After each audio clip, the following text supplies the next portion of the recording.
நமக்கு இந்த free piece வந்து ஒரு மிகப்பெரிய நோயாக உருவெடுத்து விட்டதால் இந்த புத்தகத்துக்கு உண்டான, நான் பொருளியல் துறையை சேர்ந்தவள் என்பதால் வேறு வழி இல்லை, பொருள் கொடுத்து பொருளியல் துறையின் பிதாமகன் என்று சொல்லக்கூடிய கார்ல் மார்க்ஸ் காலம் முழுக்க ஏழையாகத்தான் இருந்தான். ஆனால் அவன் பிறந்த 150 வருடங்களுக்கு பிறகு அவன் பிறந்த ஜெர்மனியிலும் அவன் வாழ்ந்த லண்டனிலும் அதற்கு பிறகான ரஷ்யாவிலும் எப்படி ரெவல்யூஷன் ஏற்பட்டது என்று உங்களுக்கு எல்லாமே தெரிந்திருக்கும். பொருளியல் துறை இருப்பவர்கள் எல்லாம் பொருளுள்ளவர்கள் என்று நினைக்க வேண்டாம், அடுத்தவர்களுக்கு பொருள் கொடுப்பதற்காக பாடுபடுபவர்கள் என்று நீங்கள் எடுத்துக்கொள்ளலாம் ஐயா அவர்களே. எனவே மார்க்ஸ் சொல்லுவான், இந்த உலகத்தில் பீடித்திருக்கும் அத்தனை அநீதிகளுக்கும் ஒரே ஒரு சொல்யூஷன் என்ன தெரியுமா?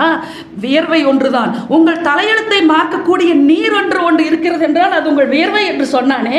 அப்படிப்பட்ட கார்ல் மார்க்ஸ் இறந்த பொழுது அவனுடைய உயிர்த்தோழன் லண்டனிலிருந்து வந்த ஃப்ரெடரிக் ஏங்கல்ஸ் சொல்லுவான், ஐயாவுக்கு தெரிந்திருக்கும், இதோ இங்கே கார்ல் மார்க்ஸ் உறங்கிக் கொண்டிருக்கிறான். இத்தனை காலமும் மாடர்ன் வேள்விக்காக தன்னையே உடல் கொடுத்தவன் இப்போது தூங்கிக் கொண்டிருக்கிறான். இனி அவன் பேச முடியாது.